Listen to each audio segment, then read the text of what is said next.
Muy buenos días nuevamente a todos y todas, a quienes nos siguen también por el Facebook.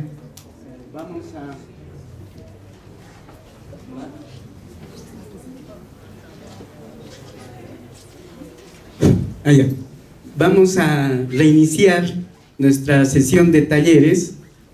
Ahora vamos a dialogar con el profesor Carlos Alba sobre la temática general que hemos definido para este taller: pensar la globalización desde abajo. Yo voy a iniciar este diálogo para darle pie al profesor Alba. Ayer hemos trabajado básicamente enfatizando en términos de esa relación entre globalización y economías populares el carácter, digamos, dentro de esa contradicción, el carácter más punitivo que la regulación del gran capital pone a este tipo de economías, ¿no? Incluso identificándola permanentemente con la criminalización, la ilegalidad, etcétera, etcétera.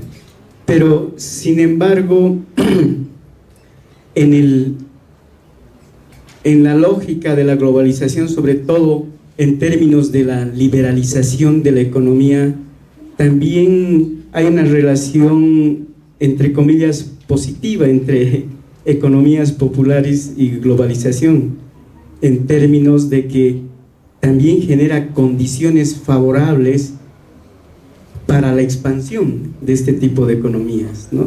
Entonces, quisiera que por un lado profundicemos esta relación contradictoria, pero además trayendo a colación otros dos temas que me parecen importantes: el papel de estas economías en la democratización del consumo, ¿no? Y por otro lado, esa convivencia hasta en cierta medida complementaria entre el gran capital y este tipo de economías, ¿no? Que creo que también están en la base de supervivencia y pueden también estar en la base de su propia expansión, ¿no? Eso, profesor, para iniciar. Muchas gracias, Raúl. Bueno, preparé un poco una presentación de algunas diferencias entre la globalización hegemónica y la globalización desde abajo, y voy a tratar de incorporar esta invitación que me hace Raúl a discutir sobre este tema de democratización del consumo, el asunto de la informalización y la liberalización. Bueno, primero quisiera comentar, sabemos que hay una globalización hegemónica y otra globalización económica desde abajo, influidas ambas por los grandes cambios mundiales de finales del siglo XX, como son los cambios políticos, el derrumbe de las economías socialistas, cambios tecnológicos y también cambios económicos muy importantes, la gran expansión de las empresas transnacionales. En cuanto a la globalización y los cambios tecnológicos, pues ya nos los comentó hace rato Fernando. Ha habido una revolución de las tecnologías de la información y de la comunicación, la llegada de la microelectrónica, la informática con sus máquinas y sus softwares, las telecomunicaciones que han cambiado también, la optoelectrónica y la ingeniería genética. Estos elementos pusieron las bases para la integración global de los mercados financieros y la articulación de la producción y del comercio en el mundo. Y por primera vez se pudo trabajar con sistemas de justo a tiempo a nivel global. Y además, estos cambios tecnológicos fueron un elemento de apoyo muy importante para el proceso de reestructuración de los mercados y de nuestras economías en muchas partes del mundo, muy concretamente en América Latina. Esta tercera revolución tecnológica está representada por la velocidad del cambio tecnológico y su aplicación a la electrónica y a los sistemas de producción y comunicación que están afectando y que han afectado a los estados nacionales y los territorios, a la división del trabajo, a las relaciones laborales, a las formas de producir, de distribuir y de consumir productos, y afectan también a las identidades colectivas y a la vida doméstica cotidiana. favorece la tendencia a que se separen la economía, la política y la cultura. No voy a entrar a las características de esta globalización hegemónica, sino quisiera referirme particularmente a esta globalización desde abajo, que ha surgido como otra cara de esa globalización. Es una globalización que se manifiesta por la internacionalización del comercio informal, en donde millones de personas y de mercancías se desplazan entre países y entre continentes. Esta globalización, y ayer nos lo mostraron muy claramente varios colegas, Carlos Freire particularmente, se engendran desde ciertos nodos o de ciertos mercados muy importantes en China. Él nos mostró varios del sur de China, bueno, de varias partes de China. Podríamos hablar de otros mercados también, como Chongqing Mansions, un grupo de 5 edificios en Hong Kong que surten a gran parte de los países en economías en desarrollo. Ahí se venden, por ejemplo, gran parte de los relojes de toda África, relojes y teléfonos de muchas categorías, desde los que se devuelven porque están descompuestos, teléfonos copiados, muchos elementos de diferentes productos que van a África y a muchos otros países. Y tenemos también a Yibu, que es el gran mercado mayorista del mundo, que tiene más de 50,000 tiendas y 1,200 contenedores se embarcan cada día en Yibu. Tiendas de 4 metros por 4 metros, pero cientos de tiendas, y donde se venden todo tipo de productos económicos. Se venden desde artes decorativas, cristal, joyería, cerámica, turismo, fotografía. No me alcanzaría el tiempo para mencionar todos los productos que se venden en este conjunto de 5 mercados que abastecen a gran parte de la producción del mundo. Ya nos dijo Carlos ayer cómo uno de los productos principales es para la Navidad. Gran parte de los productos navideños que consumimos en todo el mundo salen de Yibu. Bueno, esta globalización desde abajo, en cierto modo, está fuera de las regulaciones internacionales. No participa en el Tratado de Libre Comercio América del Norte, ni en la Unión Europea, ni en el Mercosur, y está fuera también de las instituciones multilaterales tipo la OCDE o la Organización Mundial de Comercio. Está lejos de los centros financieros como Wall Street, la Citi, el Banco Mundial, el Fondo Monetario Internacional y el poder de los medios de comunicación. Ha sido nombrada de distintos modos: mundialización desde abajo, por ejemplo, Alan Tarius, o mundialización no hegemónica o popular, Gustavo Lin Ribeiro, o mundialización barata o de la parte más baja, Gordon Matthew, o mundialización subalterna o del circuito inferior, Milton Santos, o mundialización sumergida o discreta, Olivier Plie. ¿Cuáles son algunas de las características de esta globalización? En primer lugar, es una corriente transnacional de personas y mercancías que implica cantidades relativamente pequeñas de capitales. Claro, en su conjunto son millones de dólares, pero individualmente son pequeñas cantidades. Son transacciones muy poco institucionalizadas, son informales, a veces semilegales o francamente ilegales. Se atribuyen a los países en desarrollo, pero en realidad estas actividades están presentes también en los países más desarrollados y están representadas por comerciantes y otros pequeños empresarios, hombres y mujeres, que trabajan de manera informal. Sus mercancías son nuevas, pero pueden ser también mercancías usadas, pueden ser mercancías originales o copiadas o falsificadas, y son transportadas generalmente en el comercio hormiga, en belices y sacos, en autos o en aviones o en barcos, en cualquier medio de comunicación, dependiendo del lugar donde se ubican. Y son dirigidas a clientes de todos los rincones del mundo urbano y rural. Y para articular estos circuitos populares globales, entonces, cruzan países y continentes. Los negocios que se hacen en esta economía son sin abogados, ni copyrights, ni chequeras. circula sobre todo el dinero en efectivo o se envía dinero en órdenes de pago desde los lugares de origen. Y da acceso este tipo de mercancías, y aquí lo comunico con la pregunta que hacía Raúl, da acceso a los sectores populares a flujos de la riqueza mundial que de otro modo no podrían conseguirse. Ofrecen alternativas para la sobrevivencia y también en muchos casos para la movilidad social en países que no son capaces de brindar empleos decentes a sus ciudadanas y ciudadanos. Esta globalización desde abajo está estructurada por flujos de personas, bienes, informaciones y capitales entre diversos mercados que funcionan como estos nodos que nos presentaron ayer. Y está estructurada entonces, y los estudios que se han hecho sobre estos nodos y circuitos nos ayudan a entender la manera en que se está construyendo esta globalización desde abajo en sus dimensiones económicas y sociales. Me parece que tenemos el campo abierto a futuro para ahondar en todas las implicaciones políticas que tienen esta globalización y también en los factores culturales. Yo creo que son campos en donde están abiertos a más investigación para el futuro. Los poderes económicos y políticos hacen grandes esfuerzos por controlar estas actividades.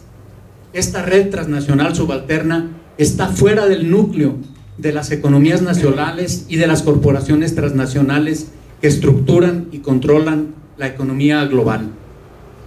Gran parte de los estados, de las empresas transnacionales y de los medios de comunicación de masas observan las actividades de esta globalización económica desde abajo como si fueran ilegales e ilegítimas, como un peligro para las economías y las sociedades nacionales, y se les llega a asociar con el crimen organizado.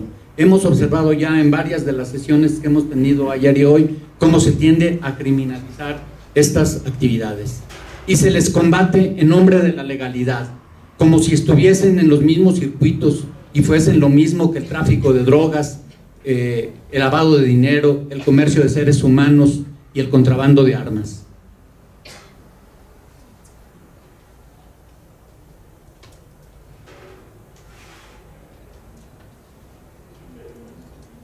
Aquí quisiera mencionar que esta globalización desde abajo, en el caso de México, se inicia, como comentaba hace rato, con la fayuca, el pequeño contrabando, pero también con gran contrabando, por la protección que había en la frontera mexicana respecto de los Estados Unidos, pero también por lo que ocurrió en China.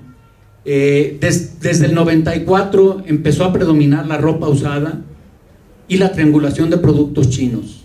Como había restricciones a los productos chinos y hay libre comercio con Estados Unidos, entonces llegan los productos de China a los Estados Unidos y se les cambia de etiqueta y pasan como productos estadounidenses al mercado de México.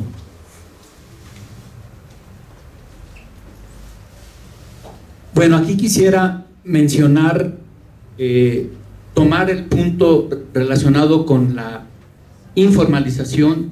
Me parece que, si bien ha sido un concepto que ha ayudado para entendernos de qué estamos hablando, sin embargo cada vez se observa con más limitaciones para explicar el fenómeno, y cada vez las personas mismas que trabajan en esta economía lo sienten como un término despectivo, ¿no?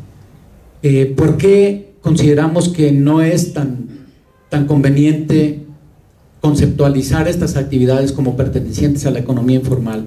En primer lugar, porque sector informal viene del término latino sectare, que significa cortar, y nos hace aparecer como si existiese una división tajante entre la economía formal y otra economía separada, que es la informal, cuando en la realidad sabemos que hay un continuum entre las actividades formales y las actividades informales. Por ejemplo, muchas actividades formales contratan a personas y las ponen en el seguro social, a una parte de ellas, y a otra parte no la ponen en el seguro social y no pagan protección social. Hay muchas formas en las que la economía formal utiliza a la informalidad. Y al revés, hay muchas actividades que podemos considerar como informales, pero que de otro modo están en la formalidad.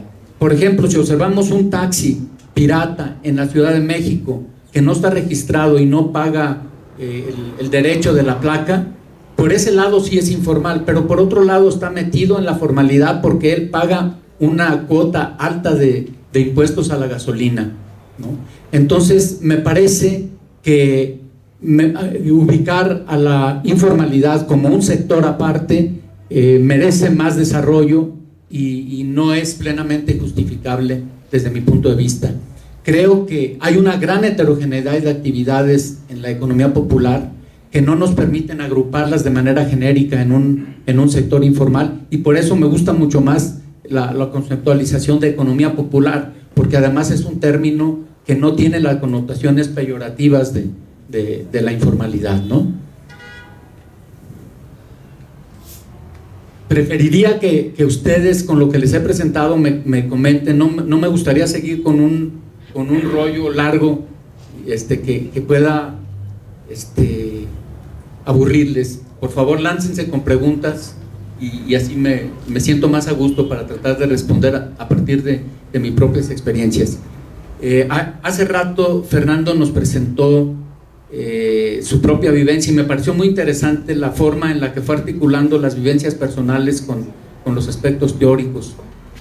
Algo por el estilo me gustaría hacer a mí, pero ya se me acabó gran parte del tiempo. Pero les podría decir que yo empecé estudiando a la economía global, a la economía hegemónica, a los grandes empresarios y sus alianzas y sus confrontaciones con el Estado en México, y que a partir de una investigación sobre por qué había caído la industria textil mexicana del mercado de los Estados Unidos en los años 90 y después del 2000, y al hacer las entrevistas con las personas de las grandes industrias textileras de México, me dijeron: es que para entender tú esto no necesitas venir aquí, no somos nosotros quienes te vamos a decir, tú tienes que irte a las calles de la Ciudad de México, al barrio de Mixcalco, a los lugares donde se está vendiendo ropa y productos asiáticos, para que veas lo que están afectando a nuestras industrias nacionales, todos estos productos, ¿no?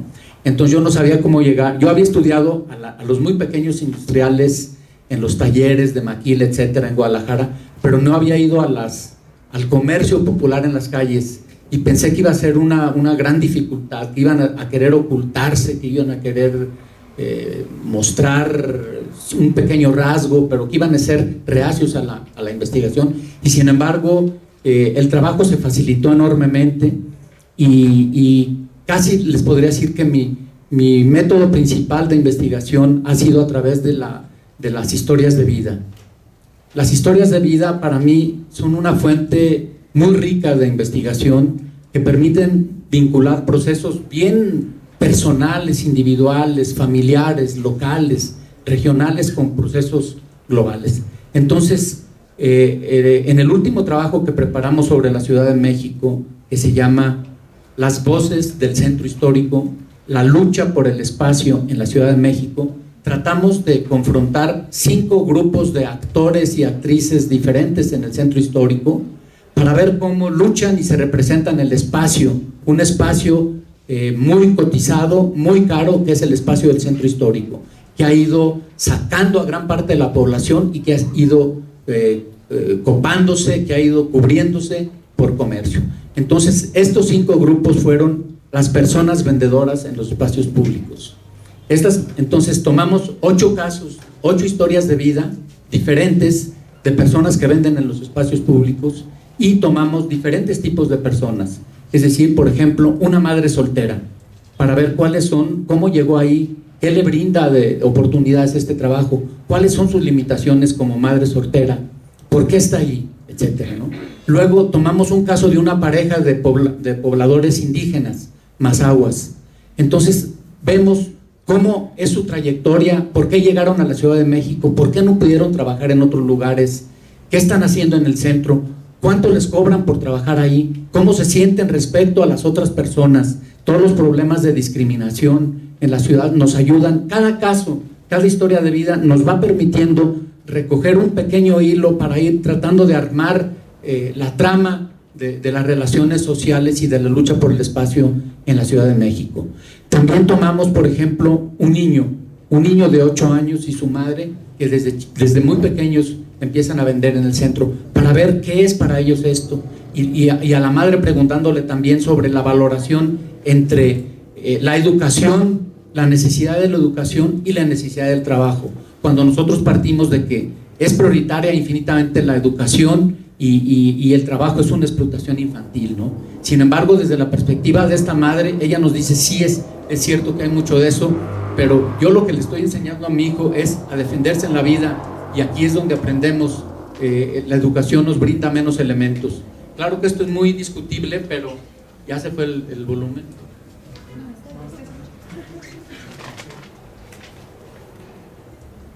Gracias. Bueno, cada caso de estos nos va permitiendo conocer diferentes características y tipos de personas que venden en los espacios públicos. El segundo grupo es el de los líderes y el de las líderes. Solamente en el centro histórico de la Ciudad de México hay 69 liderazgos. Los principales, como les comentaba, son dirigidos por mujeres. Entonces, tomamos 8 casos de líderes, de los más importantes, pero también de los más pequeños, para ver cuáles son sus características y cuáles son sus diferencias. Le preguntamos a las mujeres cómo es que llegaron al liderazgo, cuáles son las diferencias que sienten entre un liderazgo masculino y un liderazgo femenino. Y así nos vamos enterando de sus características, de lo que las llevó a ser líderes y de los problemas que tienen que enfrentar para ejercer esos liderazgos. Y en los casos de los liderazgos más poderosos, son liderazgos de 3 generaciones.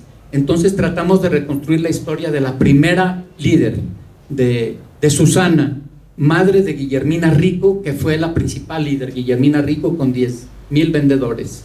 Y después de Silvia Sánchez Rico, que la sucedió, y hasta ahora de Julio Ramos Sánchez Rico. Entonces, el estudio trigeneracional o cuatrigeneracional nos permite tener una perspectiva de largo plazo de cómo han sido presentándose y cómo ha ido transformándose este comercio popular en la Ciudad de México.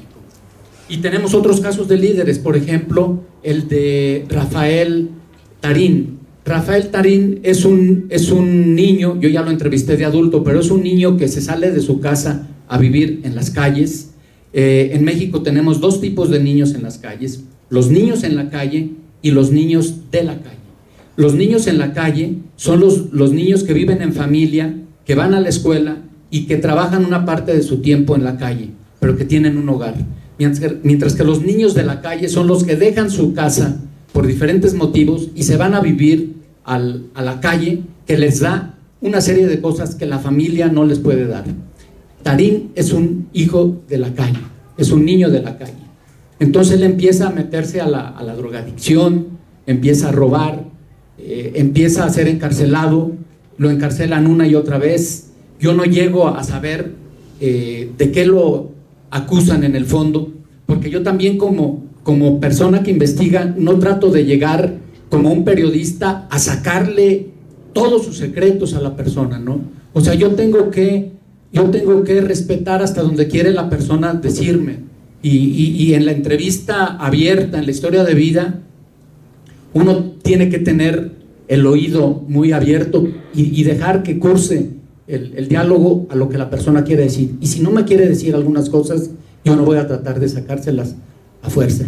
Pero en el caso de Rafael Tarín, él logró recuperar su problema de drogadicción gracias al apoyo de Guillermina Rico.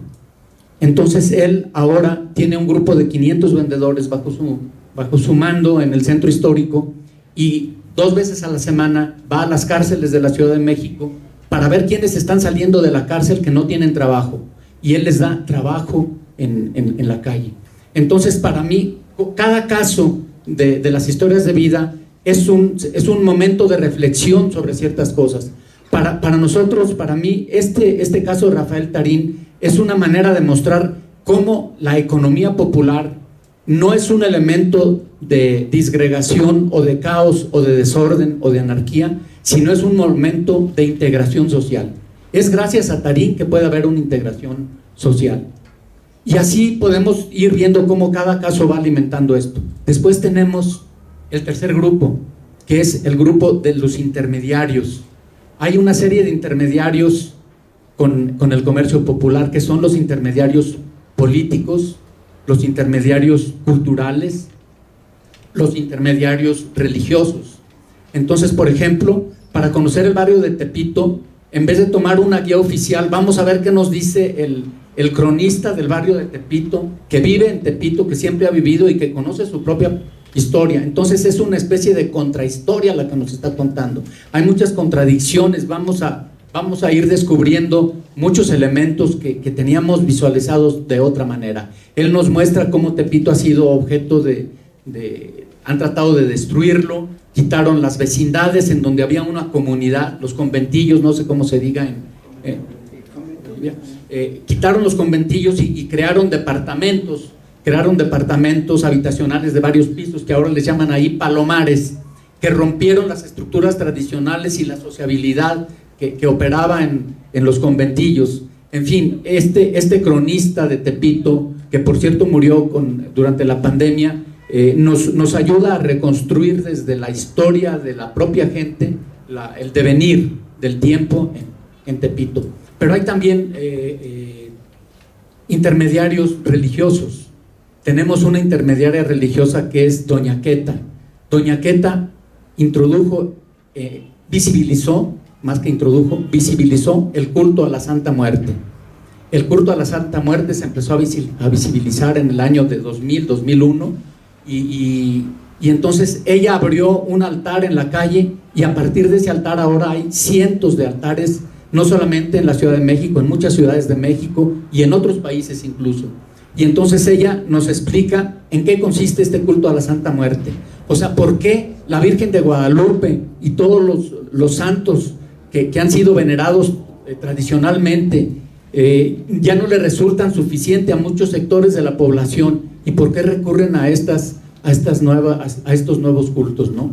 En fin, estos intermediarios, hay otro intermediario que es un pintor, Manrique. Manrique pinta en Tepito una serie de murales y nos ayuda a interpretar estos murales a partir de lo que la gente él le preguntó a la gente: ¿qué quieres que pinte? ¿Qué te gustaría de tu barrio? Y entonces él empieza a pintar y está reflejando el sentir de la gente. Bueno, entonces este es el tercer grupo que nosotros examinamos, Mariana Ebray y yo. El cuarto grupo es el de las personas que trabajan en el comercio formal. Hay comercios formales muy importantes y muy antiguos. Hay uno, el más antiguo es de 1860, la Casa Boker, una casa de alemanes que se implantó ahí, que primero importaban de Europa, como les contaba hace rato, después de Estados Unidos y ahora de Asia. Pero ellos pasaron por el periodo de Maximiliano, la invasión francesa, la dictadura de Porfirio Díaz, la revolución, el modelo de sustitución de importaciones, la apertura comercial, la liberalización. Entonces un actor como este tiene su propia visión también y tiene una representación, ¿no? Por ejemplo, él tiene una visión sobre la gente. Él me dice: mira, yo cuando llegaron aquí los ambulantes y se pusieron en la banqueta afuera de mi tienda, puse a mi gente allá arriba y les echamos agua y se fueron. Dice: qué errorzazo, al día siguiente amanecieron todos los vidrios rotos. Esa no era manera de negociar con ellos, ¿no? Entonces cada actor nos va presentando su propia visión de la realidad y los instrumentos que utiliza para transformarla. Y el último grupo fue el de las autoridades, que son autoridades locales, desde el vigilante de la calle, el policía, el jefe de la delegación Cuauhtémoc, etc. Entonces, con estas 40 historias de vida, que como decía Fernando, no son historias de vida de una vez, son historias de vida de 10 años. Entrevistamos a personas a lo largo de mucho tiempo y tuvimos que reconstruir las historias porque fueron cambiando. Lo que al principio nos dijeron después ya no era así, fue cambiando y se va modificando la historia de vida. Algunas son entrevistas de poco tiempo, de pocas digamos, de 2 horas, 1 hora y media, pero hay muchos casos en los que se regresa una y otra vez y después se hacen relaciones de amistad, ¿no? Y bueno, aquí quisiera comentar que se ha dado un flujo de una relación de, no sé si llamarle de académica o comunicativa, en donde avanzando nosotros en nuestra investigación, las personas del comercio popular nos invitan, organizan una mesa como en la que estamos aquí, pero en la calle, se cierra la calle y entonces nos dicen, a ver, ¿qué han descubierto aquí? ¿Qué ven ustedes de nuestra realidad, no?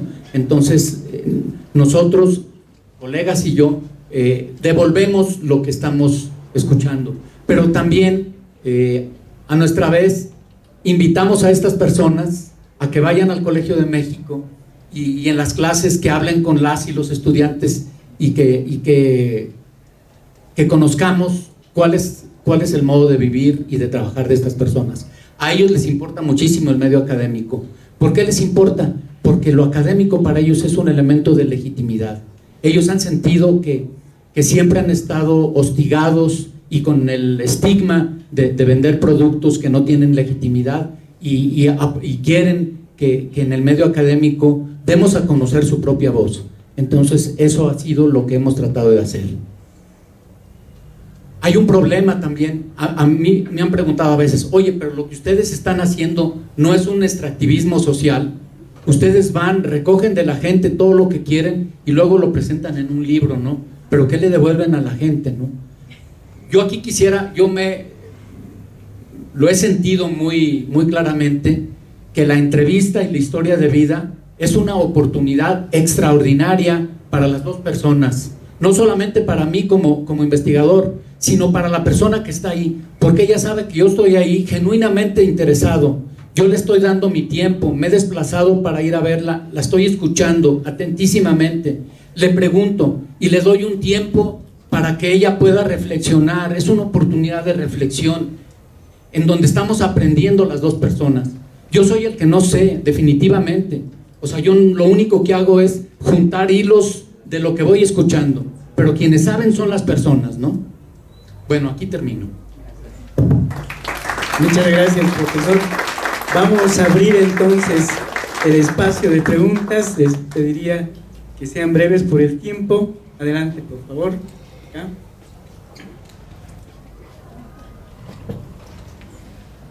Bien, muchas gracias al Instituto de Investigaciones Sociológicas, al profesor Carlos Alba. Muy interesante lo que hemos escuchado. Me gustaría saber cuál es su opinión sobre el papel de estas economías populares en el tema de la movilidad social, porque aparentemente da la impresión de que es un espacio que la movilidad social ha sido tradicionalmente negada, ¿no?, por la globalización neoliberal, ¿no? Y ahora la economía popular estaría dando espacios para esa movilidad social ascendente, ¿no? Y hay estudios empíricos como el de Nico Tassi, ¿no?, y de otros investigadores, donde efectivamente se ve que hay ese hecho, eso se da, aunque un porcentaje minoritario, no pasa seguramente del 5%, 7%, ¿no?, del total de gente que se involucra en este tipo de actividades. Y da la impresión de que mientras que en la década del 30-40 nos ofrecían un mundo homogéneo capitalista, norte y sur, centro y periferias, ahora viene esta promesa de igualación por otro lado, ¿no?, por el lado de la economía popular.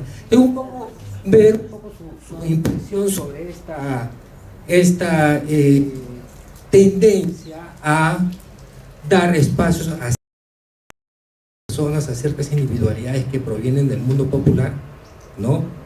Y de qué manera está cambiando la estructura social de un país, en este caso México, no sé si podría opinar de Bolivia, y qué tendencias hacia el futuro ve de cambios en la estructura social a medida que la economía popular también se va desplegando.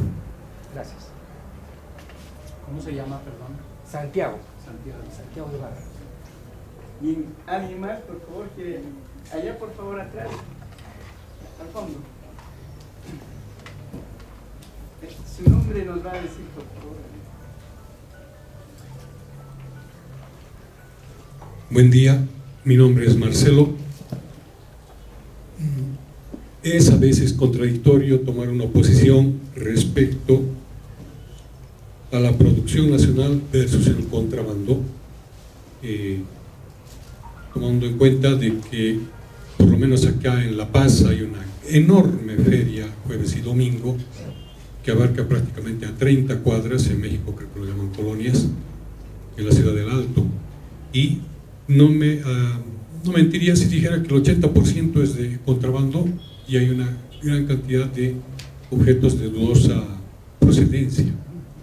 Sin embargo, esto ha dado empleo a gente desempleada, han salvado la situación. ¿Qué posición debemos asumir, aunque yo creo que nadie tiene la receta, respecto a si un Estado necesita producción nacional para sobrevivir, ¿no es cierto?, versus el contrabando, por así decirlo? Por lo menos tenemos esa formación estatal, oficialista que se nos ha dado, pero tampoco hay, digamos, posibilidades para dar empleo a esas personas que han quedado en la calle. Entonces, tenemos aquí dos elementos: la producción nacional versus el contrabando. Eliminamos a los, entre comillas, contrabandistas, por así decirlo, desde un punto de vista prejuicioso, o continuamos permitiendo el empleo versus el monopolio que se aproximaría si es que estas personas dejaran de trabajar en ese medio. Muchas gracias. ¿Tienen la palabra? ¿Alguien más quiere hacer alguna pregunta? Acá Nico, perdón, primero usted y después Nico. Aquí también. Con ustedes tres cerraríamos esta primera ronda. Licenciado, buenas tardes. Habla Beatriz. Un poco apoyando la pregunta del compañero que me antecedió, prácticamente es muy preocupante, ¿no?, en las economías populares ver las dos caras, ¿no?, de la economía formal y como también la economía informal, que nosotros lo llamamos así. Entonces, mi pregunta viene: de acuerdo a la experiencia de México, ¿cuál sería la perspectiva a futuro de las economías populares? Si bien usted mencionaba de que necesitan que el Estado participe, los apoye, los fortalezca, entonces en el futuro se quiere que la economía popular se vuelva formal. Esa es mi pregunta. Gracias. Cerramos conmigo.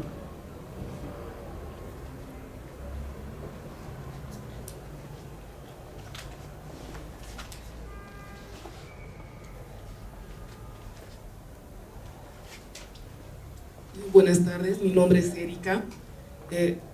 Yo tengo una duda y me gustaría, por favor, un poco retomar el diálogo que tuvieron el día de ayer entre Nico Tassi y usted, en referencia a que Nico decía que la estigmatización que tenemos en referencia a las economías populares, a ligarla a fenómenos ilegales en los estados, y a mí me impactó bastante su preocupación en referencia a la violencia horizontal que se dan, por ejemplo, en las urbes cosmopolitas, donde usted ha investigado, y también usted razonaba, ¿no?, de la importancia del Estado para poder regular la violencia, ¿no?, comparando la violencia vertical con la violencia horizontal. En este sentido, a mí no me queda claro, o sea, las diferencias entre el contrabando hormiga y el contrabando de gran envergadura, que yo creo que esa violencia que usted describió en la Ciudad de México, en nuestro contexto, se trasladaría a las fronteras. Entonces pienso que si bien nuestras ciudades numéricamente no son grandes, pero ese tipo de violencia pienso que territorialmente podrían trasladarse a las fronteras. Entonces me gustaría saber en qué medida también podríamos comprender que esta economía popular, tal vez, como ya dijeron la mayoría, si bien es de sobrevivencia y tiene efectos positivos a corto plazo, pero en qué medida podríamos tomar en cuenta los efectos a largo plazo, es decir, si no vamos a terminar en una depauperización a largo plazo. Son las dudas que tengo, por favor. Muchas gracias.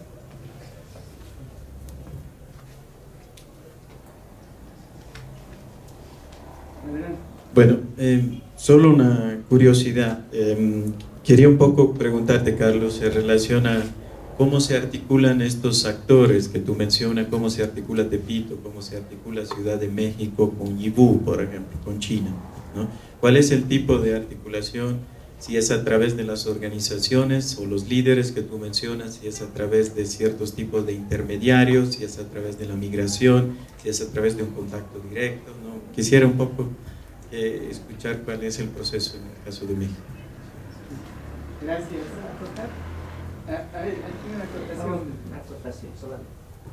Muy breve. El profesor Alba nos planteaba acerca de la violencia vertical y horizontal. Quiero acotar a la compañera que me ha antecedido. En Bolivia efectivamente existe este tipo de niveles de violencia horizontal entre los gremios, ¿no es cierto? Es decir, por un espacio, ¿no es cierto?, básicamente están en guerra, enguerrillados prácticamente, y por eso se han dividido incluso por horas, todo aquello. Existe ese nivel de violencia horizontal, no solamente en las fronteras, sino aquí en la ciudad. Aquí una duda interesante es que ¿qué papel cumple el Estado, sea el Estado local, regional, en México, ¿no es cierto?, frente a estos niveles de violencia horizontal?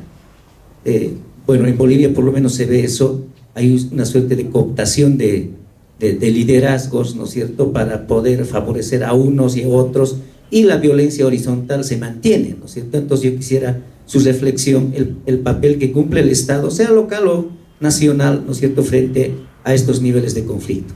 Muchas gracias. Gracias. Adelante. David. Bueno, empiezo con la última pregunta de David.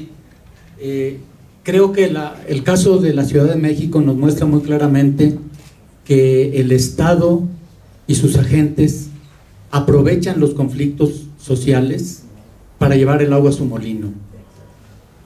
En el caso concreto de las organizaciones de personas vendedoras, pertenecían al PRI antiguamente durante décadas, y cuando llegó al gobierno de la Ciudad de México el PRD, un gobierno adversario al PRI, que era enemigo del corporativismo, es decir, de la forma de organización de las asociaciones de comerciantes ligadas al PRI y luego al gobierno, y entonces aprovecharon los conflictos sociales que se dieron para encarcelar a varios líderes y desmantelar las organizaciones, quitarles fuerza a las más poderosas de miles y hacer liderazgos de unas cuantas calles, y diciéndoles que puedes ser líder, pero necesitas pasarte a mi partido con tu gente, ¿no?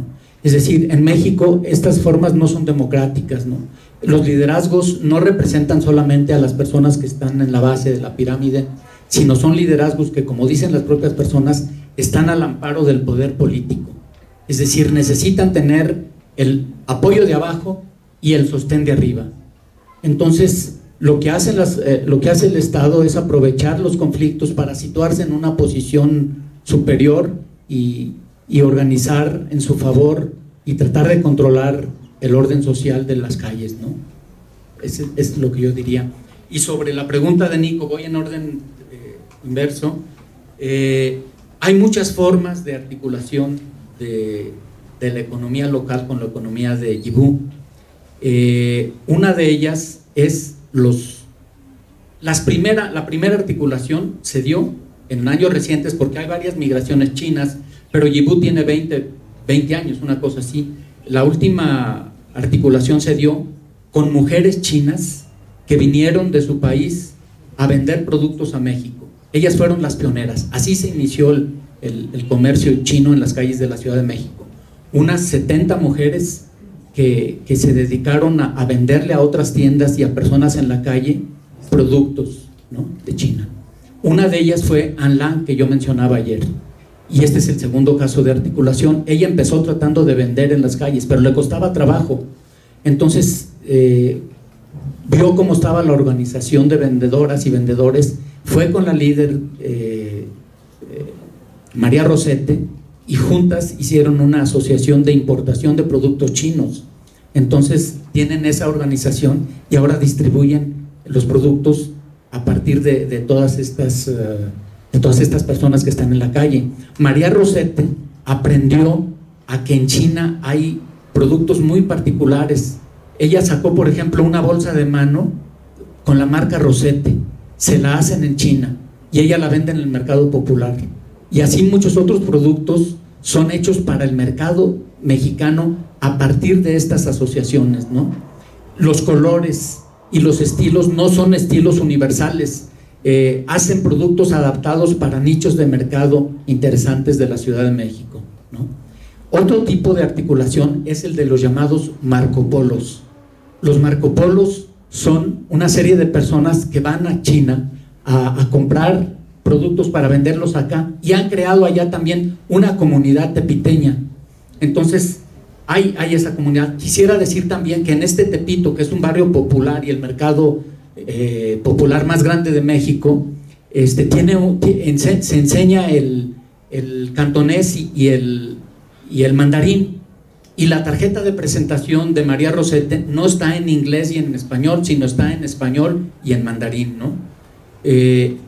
Estos son principalmente, y luego también hay otra forma.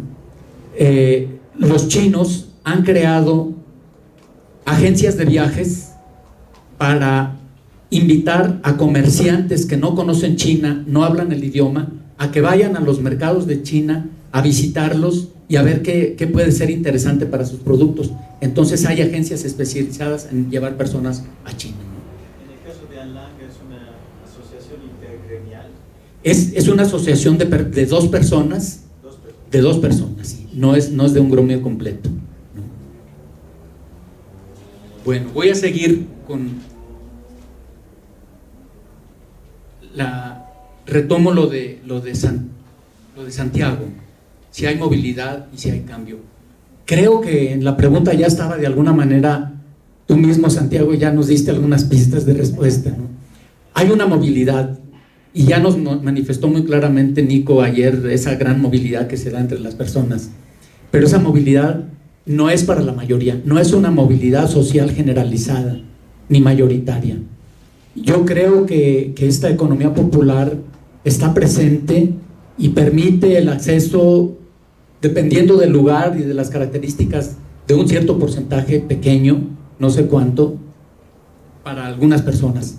Y si hay cambio, y aquí tiene que ver con otras preguntas, ¿hacia dónde vamos? ¿Qué cambio se puede dar?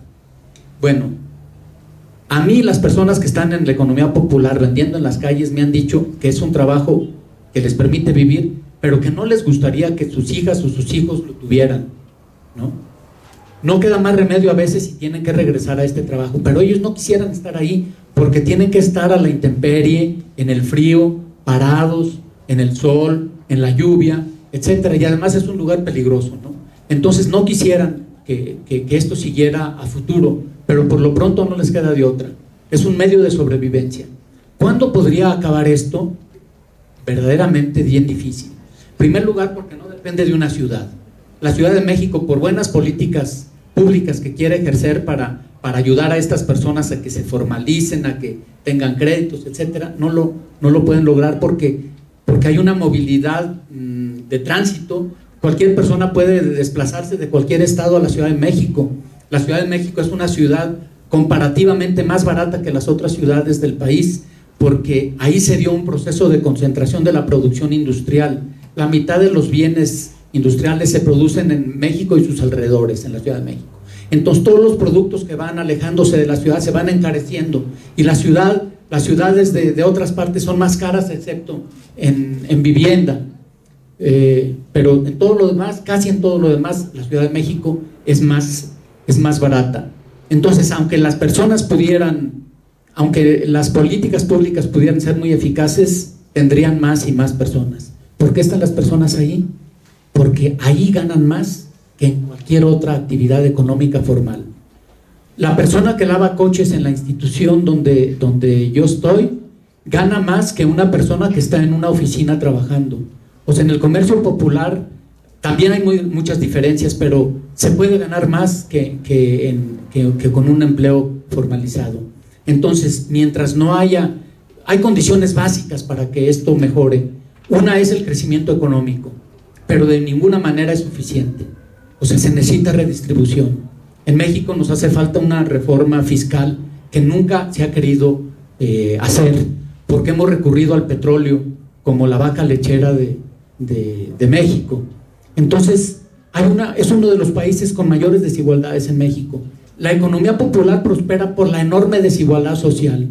Mientras más desigualdad social hay más economía popular, ¿no? Entonces se necesita promover políticas de mayor inclusión y más redistribución, ¿no? Más salarios.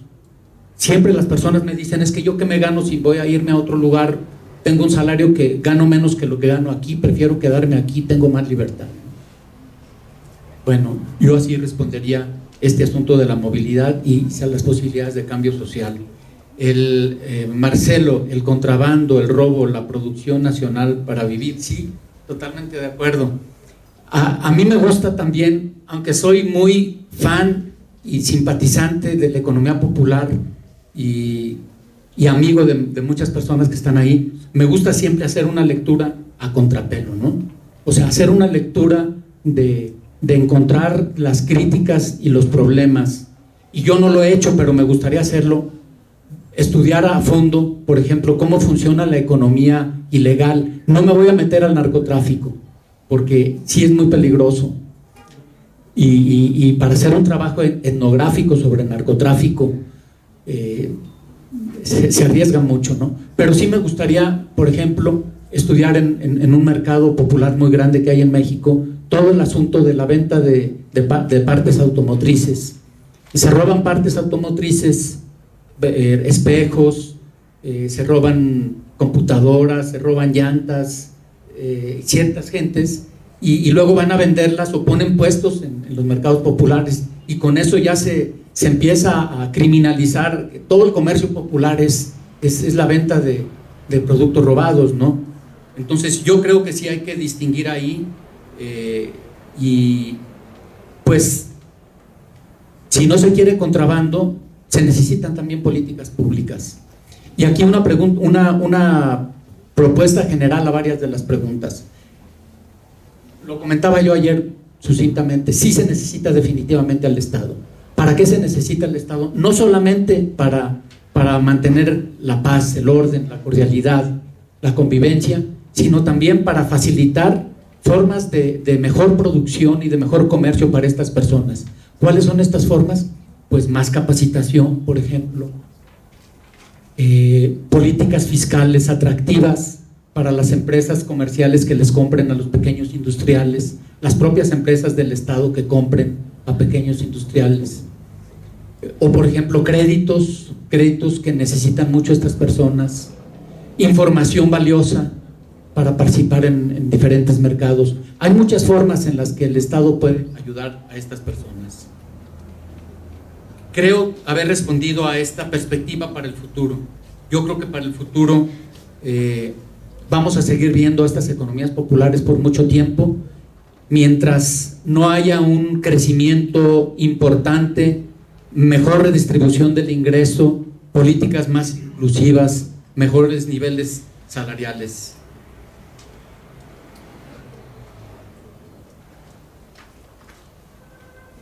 El tema de la violencia, pues yo mencioné ayer dos temas que salieron a colación ahorita. Creo que cada vez es más la violencia por el crimen organizado, ¿no?